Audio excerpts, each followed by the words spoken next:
ذہن میں تازہ کر لیجئے کہ اس وقت جس مقام پر ہم ہیں 21واں پارہ ہے، سورت کا نمبر 23 ہے۔ اس سے پہلے جو صورتیں ہم پڑھ چکے ہیں مکی اور مدنی صورتوں کی تقسیم، اب اس کے بارے میں مزید تفصیل میں عرض نہیں کروں گا، لیکن صرف اس گروپ کے بارے میں نوٹ کر لیجئے کہ یہ 8 مکی صورتیں تھیں جو سورہ فرقان سے شروع ہو کر سورہ الف لام میم سجدہ تک ختم ہوئی۔ 8 مکی صورتیں اور صرف ایک مدنی صورت ہے سورہ احزاب۔ اس سے پہلے جو گروپ ہم نے پڑھا تھا اس میں 11 مکی صورتیں اور صرف ایک صورت مدنی تھی سورہ نور۔ اس گروپ کا خاص طور پر جو ایک امتیازی معاملہ ہے اس کو نوٹ کر لیجئے کہ اس میں جو مکی صورتیں ہیں وہ ابتدائی دور کی ہیں، جبکہ مسلمانوں کے لیے عرصہ حیات بالکل تنگ کیا جا چکا تھا، شدید ترین پرسیکیوشن ہو رہی تھی، اور ان مکی صورتوں کے ساتھ جو ایک مدنی صورت اللہ تعالیٰ نے شامل کی ہے، اس لیے کہ یہ ترتیب جو قرآن حکیم کی صورتوں کی ہے من جانب اللہ ہے۔ یہ نبی اکرم صلی اللہ علیہ وسلم نے اپنی کوئی آزاد مرضی سے ترتیب قائم نہیں کی تھی کہ فلاں صورت کے بعد فلاں صورت ہوگی یا اس سے پہلے فلاں صورت ہوگی، یا اتنی صورتیں مکمل جو ہیں وہ ساری کی ساری مکی ہوں گی پھر ایک مدنی ہوگی۔ یہ اللہ کی ترتیب ہے۔ اس قرآن حکیم کو اللہ تعالیٰ نے اپنے رسول صلی اللہ علیہ وسلم پر جو نازل کیا تو آیات اور صورتوں کی شکل میں تھا، اور حضور کی جو مدنی زندگی کا جو آخری رمضان تھا اس کے بارے میں یہ بات متفق علیہ ہے کہ حضرت جبرائیل علیہ السلام نے 2 مرتبہ پورے قرآن حکیم کا اعادہ کروایا تھا حضور، اور اس سال حضور نے اعتکاف 10 دن کا نہیں کیا تھا، 20 دن کا اعتکاف کیا تھا۔ وہ خاص طور پر اس اعتبار سے اب چونکہ حضور کا اس دنیا سے وصال قریب تھا، لہذا قرآن حکیم جو اصل شکل ہے، جو صورتوں کی ترتیب ہے، جو آیات کی ترتیب ہے، جو صورتوں میں خاص طور پر ایک دوسرے کے بعد یا گروپس کی شکل میں، یہ اللہ تعالیٰ کی اپنی حکمت ہے، اپنی تدبیر ہے۔ تو اس گروپ کی جو مکی صورتیں ہیں وہ اس دور سے متعلق ہیں جو ابتدائی دور تھا، جبکہ عرصہ حیات تنگ کیا جا چکا تھا، اور اللہ تعالیٰ نے جو مدنی صورت ان 8 مکی صورتوں کے ساتھ شامل فرمائی ہے وہ ایک ٹرننگ پوائنٹ بن گیا۔ اور غزوہ احزاب، جیسا کہ سورہ مبارکہ کے نام سے ظاہر ہے، احزاب حزب کہتے ہیں ایک گروہ کو، احزاب گروہ کی جمع، بہت سے گروہ۔ جس غزوے کو ہم غزوہ خندق کے نام سے جانتے ہیں وہ غزوہ احزاب ہے، جبکہ اس وقت کی جو معلوم عرب دنیا تھی اس میں اکثر و بیشتر مشرق سے بھی اور مغرب سے بھی اور شمال سے بھی اور جنوب سے بھی بنو غطفان کے جو ہیں وہ قبائل وہ بھی چلے آ رہے ہیں، بنو ثقیف بھی چلے آ رہے ہیں، اور سب کے سب مجتمع ہو گئے تھے اس شمع توحید کو گل کرنے کے لیے۔ اور اس موقع پر پھر نبی اکرم صلی اللہ علیہ وسلم نے فرمایا تھا کہ لن تغزوکم قریش بعد عامکم ھذا، اے میرے ساتھیو اب قریش آج کے سال کے بعد کبھی مدینہ پر حملہ کرنے کی جرأت نہیں کریں گے۔ اس کے بہت سے اسباب تھے، انشاءاللہ ہم جب وہ آیات پڑھیں گے جہاں غزوہ احزاب کا تفصیل سے ذکر ہے تو یہ باتیں سامنے آ جائیں گی۔ تو خاص طور پر یہ حکمت، یہ ٹرننگ پوائنٹ بن گیا جس میں حضور نے بھی کہہ دیا کہ آج کے بعد قریش کو ہمت نہیں ہوگی کہ تم پر حملہ کر سکے، اور اس کے بعد اقدام ہوا تو نبی اکرم صلی اللہ علیہ وسلم کی طرف سے ہوا، جس کے نتیجے میں صلح حدیبیہ وجود میں آئی تھی۔ حضور کو خواب میں آپ نے دیکھا کہ کافی بڑی تعداد جو ہے صحابہ کرام کی ہے، اور آپ جو ہے ان کے جلوں میں جا رہے ہیں عمرے کے لیے۔ یہ الگ بات ہے کہ عمرہ نہیں ہو سکتا، لیکن یہ کہ قرآن حکیم نے اس صلح حدیبیہ میں جو شے مرتب کر لی گئی تھی ان شقات کی شکل میں، جو صلح کی جو مختلف شقیں تھیں، قرآن حکیم نے تو انہیں انا فتحنا لک فتحا مبینا قرار دیا کہ یہ تو فتح مبین ہے جو اللہ تعالیٰ نے اے نبی صلی اللہ علیہ وسلم آپ کو عطا فرمائی تھی۔ تو یہ خاص طور پر چوتھا گروپ جو ختم ہو رہا ہے، یہ چوتھا گروپ ہے جس میں سورہ فرقان سے سورہ سجدہ تک یہ 8 مکی صورتیں اور ایک صورت ہے سورہ احزاب مدنی، اور یہ سورت جیسے ہی مکمل ہوگی تو مکی اور مدنی صورتوں کا چوتھا گروپ جو ہے وہ اپنی تکمیل تک پہنچے گا۔ چند باتیں تو صرف اس خیال سے کہ جس مقام پر اس وقت ہم ہیں تو کم سے کم یہ کہ ہمیں یہ معلوم ہو کہ ہم مکی اور مدنی صورتوں، یہ مکی دنیا اور مدنی دنیا، یا مکی جنت اور مدنی جنت، والد محترم رحمۃ اللہ علیہ عام طور پر کہا کرتے تھے کہ مکی صورتیں پڑھتے ہوئے آپ اپنے آپ کو مکی جنت میں تصور کرتے ہیں۔ وہ تمام حالات، اللہ کا تبصرہ، اللہ کے کمنٹس، مسلمانوں کو خاص طور پر صبر کی تلقین، صبر پر انتہائی زور، حضور سے واحد کے صیغے میں وصبر، اے نبی صلی اللہ علیہ وسلم آپ صبر کیجئے۔ اور پھر مدنی زندگی جو ہے وہ مدنی جنت ہے مدنی صورتوں کی، کہ جس میں گویا کہ آپ اس جنت کی سیر کر رہے ہیں جہاں اللہ تعالیٰ نے مسلمانوں کو مختلف غزوات میں فتح بھی عطا فرمائی، اور ایک پوری کمیونٹی مسلمان معاشرہ جو ہے امت مسلمہ ایک وجود میں آ چکی ہے۔ تو یہ وہ مکی اور مدنی صورتوں کا چوتھا گروپ انشاءاللہ یہاں سورہ احزاب پر ختم ہوگا۔ اب آئیے اس سورہ مبارکہ کا نام جو ہے سورہ احزاب، جیسا کہ میں نے عرض کیا حزب کی جمع احزاب ہے، اور یہ سورہ مبارکہ کی آیت نمبر 20 ہے کہ جہاں غزوہ احزاب کا ذکر کرتے ہوئے یحسبون الاحزاب لم یذهبوا، کہ وہ جب تمام لوگ آ گئے تھے اور مختلف قبائل یک بارگی وہ شمع توحید جو روشن تھی مدینہ کی بستی میں اسے گل کرنے کے درپے تھے، تو وہ جتنی بھی جماعتیں آئی تھیں ان کے لیے یحسبون الاحزاب لم یذهبوا، وہ جتنے بھی گروہ آئے تھے ان کا یہ خیال تھا کہ یہ معلوم ہوتا ہے کہ ابھی معاملہ اسی طرح ہے، اللہ تعالیٰ کی طرف سے وہ معاملہ نہیں ہوا کہ شدید آندھی چلی ہے اور پھر ان کی خیموں کے اندر آگ لگ گئی ہے، گھوڑوں کے سموں کے تلے آ کر بہت سے لوگ جو ہیں وہ ہلاک ہو گئے، اور صبح جب مطلع صاف ہوا تو معلوم ہوا کہ وہ 12,000 کا لشکر، 12,000 کی تعداد آج سے 1,500 برس قبل بہت بڑی تعداد تھی، اور کہیں قریش اور مکہ اور جتنے بھی حلیف قبائل تھے ان کے دل میں کہیں گمان تک نہیں تھا کہ ہم ناکام لوٹیں گے،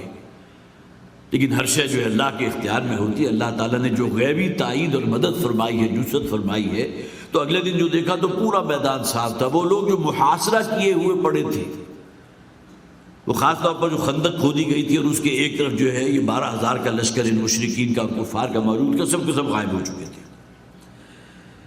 اس کا زمانہ نزول، اس میں 3 واقعات بہت اہم آئے ہیں۔ ویسے تو اکثر و بیشتر جو بھی ہم نے صورتیں پڑھی ہیں زمانہ نزول تقریباً متعین ہے کہ مکی دور کا ابتدائی حصہ ہے، یا یہ کہ بالکل درمیانی وسط کا حصہ ہے، یا یہ کہ اب ہجرت کی جو ہے اس کے لیے گویا کہ زمین تیار ہو رہی ہے، بیعت عقبہ اولیٰ ہو گئی، بیعت عقبہ ثانیہ ہو گئی، 12 افراد آئے حضور کے ہاتھ پر بیعت کر کے گئے ہیں مدینہ، پھر اگلے سال 72 افراد آ گئے اور نبی اکرم صلی اللہ علیہ وسلم کے ہاتھ پر بیعت کی ہے۔ تو یہ تمام چیزیں ہیں جو تمہیدی نوعیت کی تھی، گویا کہ ٹھنڈی ہوا ہے جو حضور کو آ رہی ہے،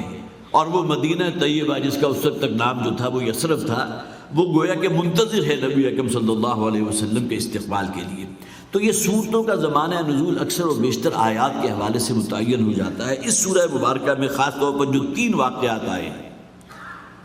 اور زمانی اعتبار سے معلوم ہے کہ وہ واقعات کب ہوئے۔ غزوہ احزاب ذی قعدہ سن 5 ہجری، پھر حضرت زینب رضی اللہ تعالی عنہ، ان کا بہت بڑا ایک معاملہ کہ حضور کے ساتھ جو نکاح ہوا ان کا، اور جب وہ آیات ہم پڑھیں گے جس میں خاص طور پر اس پورے جو ہے اس کا سیاق و سباق بھی موجود ہے، کیسے اللہ تعالیٰ نے نبی اکرم صلی اللہ علیہ وسلم کو، یہ عربوں کے ہاں جو ایک رسم چلی آ رہی تھی کہ جو بھی منہ بولا بیٹا ہوتا ہے وہ گویا کہ بالکل اصلی بیٹے کے مطابق ہے، سلبی بیٹے کا حکم میں رکھتا ہے، اس کو وراثت میں ملے گی، اس کی بیوی اگر فرض کیجئے اس کا انتقال ہو جائے تو وہ شخص جو ہے اس سے نکاح نہیں کر سکتا، جس طرح کہ انسان اپنے سلبی بیٹے کی جو ہے بیوی اس کے ساتھ نکاح تو نہیں کر سکتا، محرمات ابدیہ میں سے یہ تمام چیزیں موجود تھیں، جبکہ اللہ تعالیٰ چاہتا تھا کہ یہ جو ایک گویا کہ ایک گڈھے کی بہت گہری لکیر پڑ چکی ہے اس کو ختم کیا جائے، اس کو کاٹا جائے۔ تو ظاہر ہے کہ اس معاشرے کے اندر یہ چیز بہت ہی عجیب تھی۔ تو حضرت زینب رضی اللہ تعالی عنہ کے ساتھ جو حضور کا نکاح ہوا ہے تو اس کا ذکر بھی انہی آیات کے اندر ہے، اور یہ گویا کہ غزوہ احزاب سے تقریباً 3 یا 4 مہینے پہلے کی بات ہے، اگرچہ وہ نکاح منعقد غزوہ احزاب کے بعد ہوا، اس لیے کہ فوری طور پر جو یورش ہوئی ہے بنی قریظہ کی طرف سے کہ وہ مارے آستین ثابت ہو رہے تھے، یہودی قبائل جو اس مدینہ کے آباد تھے اس کے نواح میں، ان میں 2 قبیلے تو وہ تھے جن کو حضور نے بے دخل کر دیا، بنو نزیر بھی بے دخل کر دیے گئے، بنو قینقاع بھی بے دخل کر دیے گئے، لیکن یہ ایک بڑا قبیلہ جو تھا بڑا پاورفل تھا بنو قریظہ وہاں موجود تھے، اور انہوں نے کھلم کھلا یہ اعلان کر دیا تھا کہ ہمارے اور محمد کے مابین صلی اللہ علیہ وسلم کوئی معاہدہ نہیں ہے۔ حالانکہ یہ بات آپ کے علم میں ہے کہ حضور جب ہجرت فرما کر مدینہ تشریف لائے تھے تو آپ نے یہودیوں کے ساتھ معاہدہ کر لیا تھا، ان کو جکڑ لیا تھا معاہدے کے اندر کہ اگر مدینہ پر حملہ ہوا تو ہم سب مل جل کر یک جماعت اس کے خلاف جو ہے اس کا جو ہے وہ مقابلہ کریں گے۔ اور اس موقع کے اوپر چونکہ یہ بنو قریظہ تھے کہ جن کے مراسم تھے قریش کے ساتھ، اور یہ پوری پلاننگ جو ہے کئی مہینے پہلے سے ہو رہی تھی کہ تمام حلیف قبائل کو اکٹھا کر کے اور وہاں سے قریش مکہ چلیں گے اور بڑی تعداد 12,000 کی تعداد جو ہے مل کر مکہ مدینہ پر حملہ کریں گے تو ہمیں کوئی روک نہیں سکے گا۔ تو بنو نذیر کو یہ معلوم تھا کہ اب وہاں سے جو ہے ان کی آمد ہے، وہ حلیف قبائلوں کو بھی جمع کر رہے ہیں، اور پھر کہ جیسے ہی وہ پہنچیں گے تو ہم ان کے دست و بازو بن جائیں گے، تو لہٰذا ان کی آمد سے پہلے ہی انہوں نے اعلان کر دیا کہ ہمارا اور محمد کا صلی اللہ علیہ وسلم اس کے درمیان کوئی معاہدہ نہیں ہے۔ اب یہ اعلان بغاوت تھی، حضور نے اس کی سرکوبی کی، ایک جماعت بھی بھیجی ہے۔ اب یہ تمام حالات و واقعات وہ ہیں کہ جن سے معلوم ہوتا ہے غزوہ احزاب چونکہ پھر اسی کے نتیجے میں ہوا۔ اب تمام حلیف قبائل جب آ گئے اور ادھر بنو نذیر جو ہے، بنو قریظہ، انہوں نے بھی عالم بغاوت بلند کر دیا، اور اس کے بعد پھر اسی سورہ مبارکہ کے اندر غزوہ احزاب کے ختم ہونے کے بعد حضرت جبرائیل تشریف لائے تھے حضور کے پاس، اور آ کر کہا تھا کہ ابھی ہم نے ہتھیار نہیں اتارے، گویا کہ جو فرشتے اللہ تعالیٰ نے مدد کے طور پر بھیجے تھے مسلمانوں کے لیے، جو خواہ وہ کسی آندھی اور طوفان کی شکل میں تھے کہ وہ تمام ان کے خیمے اکھڑ گئے، ان کے خیموں میں آگے لگ گئی، یہ تمام چیزیں ہوئی ہیں، تو اللہ تعالیٰ کا بھی حکم ہے ابھی آپ کو ہتھیار نہیں اتارنے اے اللہ کے رسول، لہٰذا پھر آپ نے اقدام کیا ہے، اور پھر بنو قریظہ کے خلاف جو ہے سخت ترین ایکشن لیا ہے، اور انہی کی شریعت کے مطابق فیصلہ کیا گیا۔ اور یہ وہ ناسور ہے جو آج بھی یہودیوں کے سینوں کے اندر جو ہے دہک رہا ہے۔ نبی اکرم صلی اللہ علیہ وسلم کے خلاف جو شدید ترین نفرت اور دشمنی ان لوگوں کے دلوں میں ہے، اور مسلمانوں کے خلاف اسی کے نتیجے میں کہ حضور نے تورات کے مطابق فیصلہ کیا تھا کہ جو قوم بھی غداری کرتی ہے جنگ کے موقع پر اس کی سزا سوائے موت کے کوئی نہیں، اور ایگزیمپٹ کیے گئے تھے صرف خواتین اور بچے اور بالکل بوڑھے جو جنگ کے قابل نہیں تھے، بقیہ تمام یہودیوں کو سینکڑوں کی تعداد تھی، ان کو ذبح کر دیا گیا تھا، ان کو قتل کیا گیا تھا تورات کی شریعت کے مطابق۔ یہ بہت بڑا پرچ تھا کہ جو ہوا نبی اکرم صلی اللہ علیہ وسلم کے ہاتھوں، اور جیسے کہ میں نے عرض کیا کہ یہودی جو ہے آج تک اس کو بھلا نہیں سکے۔ تو یہ دو تین واقعات ایسے ہیں، بنو قریظہ کا معاملہ، اور پھر یہ کہ حضرت زینب رضی اللہ تعالی عنہ سے نکاح۔ تو اس سورہ مبارکہ کا زمانہ نزول، اس میں آیات چونکہ طویل صورت ہے تو لہٰذا آیات میں جب ہم اس کا ترجمہ کریں گے تو اندازہ کیا جا سکتا ہے کہ یہ کس موقع کی ہے، اور کون سی آیات جو بنو قریظہ کے خلاف حضور نے جو اقدام کیا تھا وہ کس موقع کی ہے، کس زمانے کی ہے۔ پھر تاریخی پس منظر اس کا خاص طور پر نوٹ کیجئے کہ غزوہ احد کے نتیجے میں آپ حضرات کے علم میں ہے، یہ تمام مقامات ہم پڑھ چکے ہیں۔ غزوہ احد کے اوپر بڑے تبصرے موجود ہیں سورہ آل عمران کے اندر۔ مسلمانوں سے جو غلطی ہوئی تھی، وہ درے کی جو حفاظت کے لیے حضرت عبداللہ ابن رواحہ تھے جو امیر تھے، انہوں نے جن لوگوں کو مقرر کیا تھا، بہرحال وہ تفصیل میں جانے کی ضرورت نہیں ہے، لیکن غزوہ احد میں جو مسلمانوں کو شکست کا سامنا کرنا پڑا، عارضی شکست، اس لیے کہ شکست تو اس صورت میں مسلم ہوتی نا جبکہ یہ جو قریشی آئے تھے وہاں سے 3000 کا جو لشکر آیا تھا وہ مدینے پر غالب ہو جاتا تو واپس لوٹ گئے۔ یہ الگ بات کہ مدینہ سے جاتے ہوئے رستے میں ابو سفیان کو یہ خیال آیا تھا کہ یہ تو سنہری موقع تھا کہ جو ہمیں ملا تھا، ہمیں تو اس موقع پر اقدام کر کے گویا کہ محمد کی طاقت کو صلی اللہ علیہ وسلم ہمیشہ کے لیے ختم کر دینا چاہیے تھا۔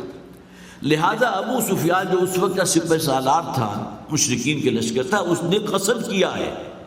اور وہ وہاں جمع ہوا ہے، اس نے مشاورت کی ہے اور پورا ارادہ کر لیا تھا کہ واپس جائیں، اور مسلمان جو پہلے ہی زخم خوردہ ہو چکے تھے، 70 کی تعداد میں مسلمانوں کی شہادتیں ہو چکی تھی، تو یہ بہترین موقع ہے کہ جس میں ہمیں جو ہے اس قصے کو ختم کر دینا چاہیے۔ اللہ تعالیٰ نے حضور کو وحی کے ذریعے بتا دیا، اور حضور نے پھر ان کا تعاقب کیا ہے، اور آپ کی مائیت میں 600 کے قریب صحابہ کرام موجود تھے کہ جنہوں نے تعاقب کیا، خود حضور بھی اس میں شامل تھے، حالانکہ آپ بھی زخمی تھے اور صحابہ کرام میں سے بھی کتنے اور ہوں گے کہ جو شدید زخمی تھے، لیکن یہ کہ آپ نے تعاقب کیا۔ اب جیسے ہی ابو سفیان کو معلوم ہوا کہ تو ہمارا تعاقب ہو رہا ہے اور معلوم ہوتا ہے مدینہ سے کوئی کمک جو ہے اور پہنچ چکی ہے، اب ہماری خیر نہیں، لہٰذا وہ وہاں سے پھر دم دبا کر بھاگ گیا۔ یہ پوری تفصیل ہے، جن حضرات کو بھی سیرت النبی سے دلچسپی ہے، انہیں غزوات سے دلچسپی ہے، اس کا جا کر مطالعہ کرے تو سامنے آ جائیں گی وہ باتیں۔ اور سورہ آل عمران کی جو آیات ہم نے پڑھی تھی اس میں خاص طور پر اس ایونٹ کا ذکر بھی ہے،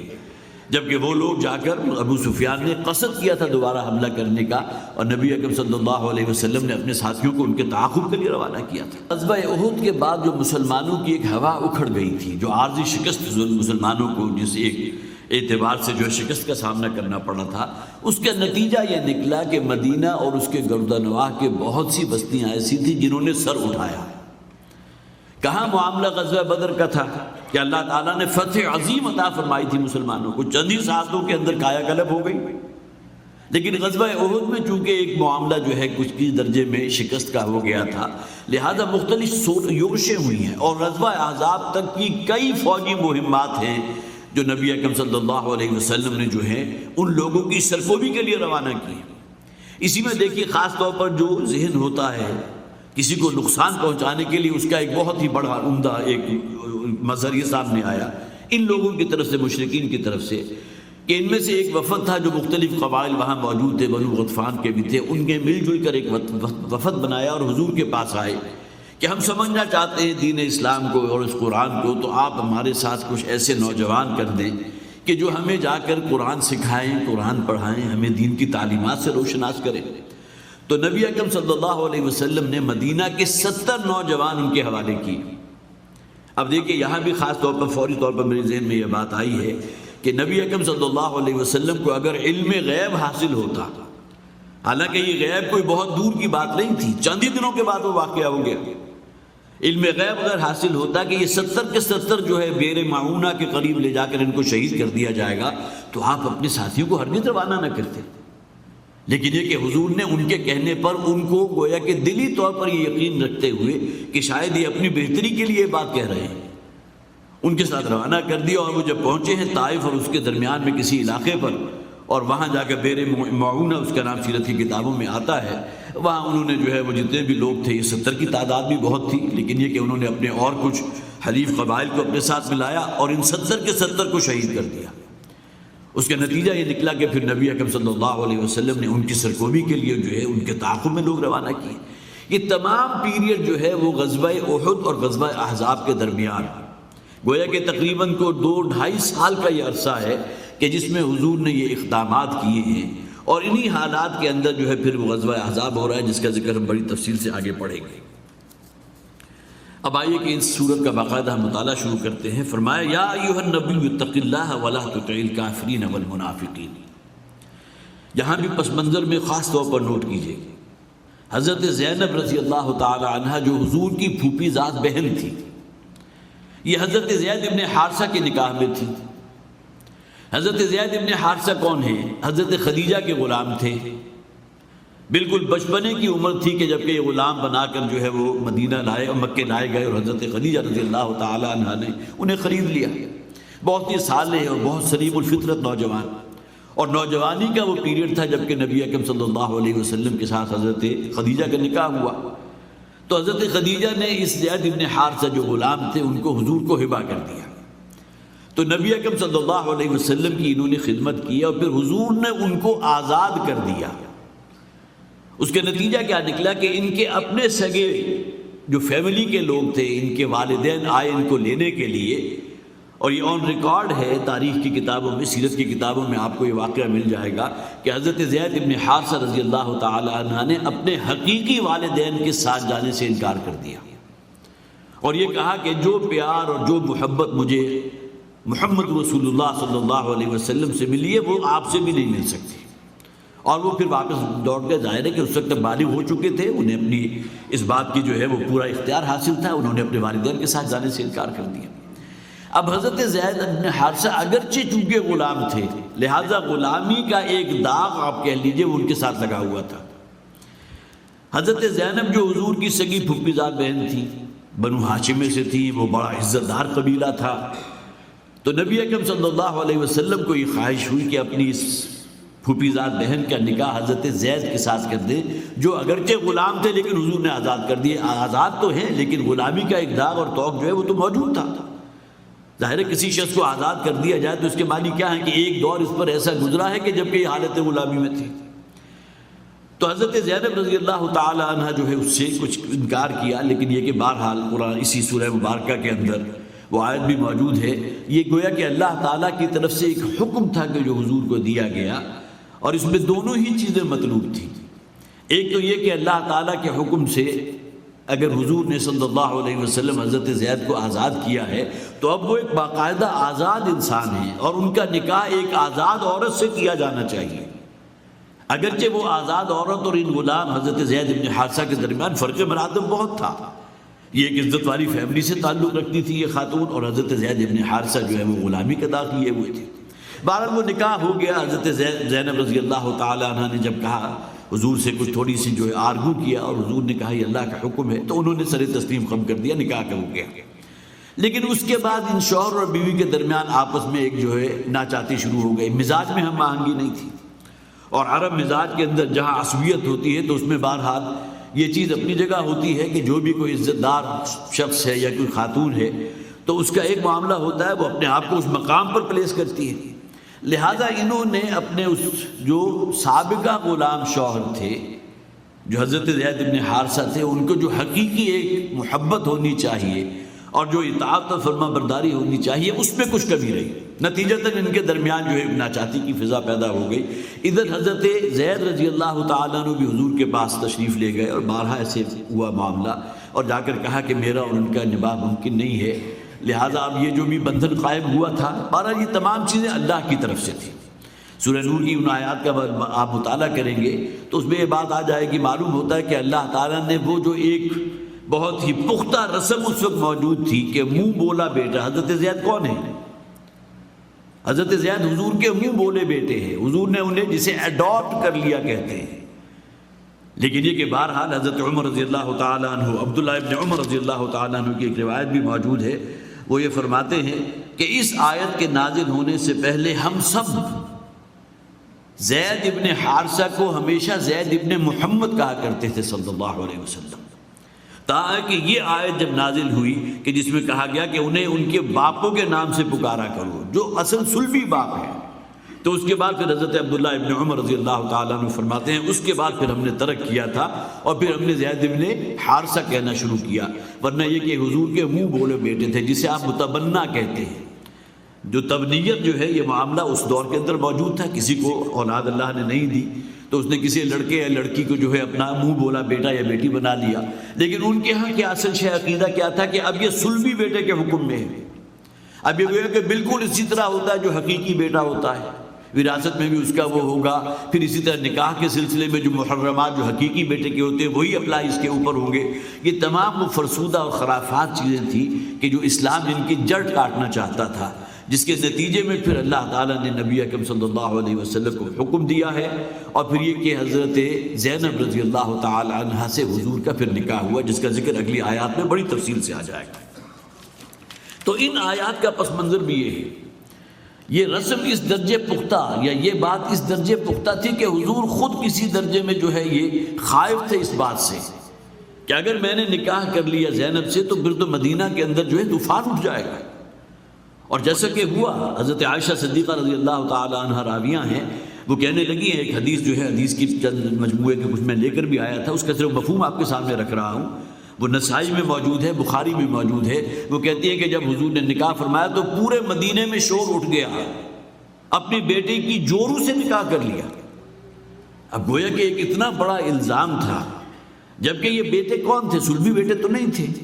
نبی اکرم صلی اللہ علیہ وسلم کے منہ بولے بیٹے تھے, متبنہ تھے. اور یہ حکم جو ہے اللہ تعالیٰ کی طرف سے دیا گیا تھا کہ اس رسم جو چل رہی ہے اس کو توڑنا مقصود تھا. تو حضرت عائشہ صدیقہ کہتے ہیں کہ پورے مدینے کے اندر جو ہے وہ ایک شور اٹھ گیا, شور و غوغا اٹھ گیا کہ حلیلت ابنائہی, کہ اپنے بیٹے کی جورو سے جو ہے محمد رسول اللہ صلی اللہ علیہ وسلم نے نکاح کر لیا, جو ان کے ہاں ممکن نہیں تھا کہ یہ بات ہو پاتی. تو ان آیات کے اندر بھی پس منظر میں یہی ہے کہ ان لوگوں کا جو پریشر ہوگا, منافقین کی طرف سے جو مخالفت ہوگی, جس قسم کی ہرزہ سرائی ہوگی, جس قسم کا مذاق اڑایا جائے گا, جو طعنے دیے جائیں گے, اے نبی صلی اللہ علیہ وسلم آپ ان سے خائف نہ ہوں. یا ایھا النبی اتق اللہ, آپ کے اندر تو اصل خوف اللہ کا ہونا چاہیے. اللہ کا تقویٰ ہے, اسی کا مظہر ہے کہ آپ نے اللہ کے حکم پر اس رسم کو توڑا, یہ اللہ کے حکم سے توڑا. ولا تطع الکافرین والمنافقین, اور دیکھیں یہ کافر اور منافق اب جو باتیں بنائیں گے اس کے پریشر میں نہ آئیں. اطاعت کا لفظ جو ہے کسی کے حکم کو تسلیم کرنا یا اس پر عمل درآمد کرنا یہی نہیں ہوتا, بلکہ کسی کی باتوں میں آ جانا, کسی کی چکنی چپڑی جو ہے جو بھی باتیں ہیں اس کے